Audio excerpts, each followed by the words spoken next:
welcome to our YouTube channel. Today we are going to discuss about the humerus. Humerus is the longest bone of the upper limb. First, let's focus on side determination.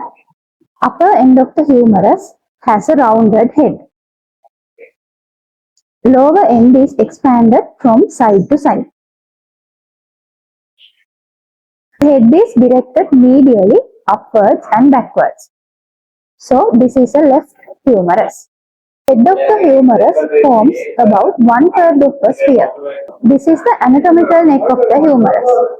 It separates head from the rest of the upper end. Lesser tubercle. It is an elevation of the anterior aspect of the upper end. Greater tubercle. It is an elevation that forms the lateral part of the upper end. Intertubercular sulcus. It is a groove that separates the lesser tubercle from the greater tubercle. It is also known as bicipital groove. This is the surgical neck of the humerus. It separates the upper end of the humerus from the shaft. Now let's focus on the shaft of the humerus. Shaft of the humerus has three borders: anterior border, lateral border, and the medial border. Lateral border continuous with the lateral supracondylar ridge. Medial border continuous with the medial supracondylar ridge. This is the deltoid tuberosity. It is situated a little above the middle of the anterolateral surface. Behind the deltoid tuberosity, the radial groove is present. Radial nerve runs through it. This is the lower end of the humerus.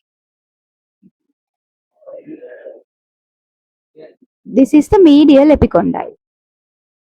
This is the lateral epicondyle. This rounded projection is known as capitulum. It articulates with the head of the radius. This pulley-shaped surface is known as trochlea. It articulates with the trochlea notch of the ulna. Coronoid fossa. Radial fossa. In the posterior surface of the humerus, there is olecranon fossa. It articulates with the olecranon process of the ulna. Now let's focus on the muscle attachment of the humerus.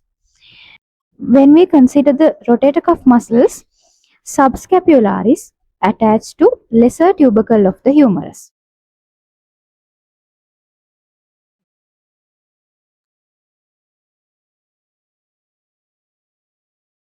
Supraspinatus, infraspinatus, and teres minor attached to the greater tubercle of the humerus. This is the deltoid muscle. It inserts to the deltoid tuberosity of the humerus. This is biceps brachii. It has no attachment to the humerus. Beneath the biceps brachii, there is brachialis muscle. It originates from the distal half of the anterior surface of humerus. This is coracobrachialis.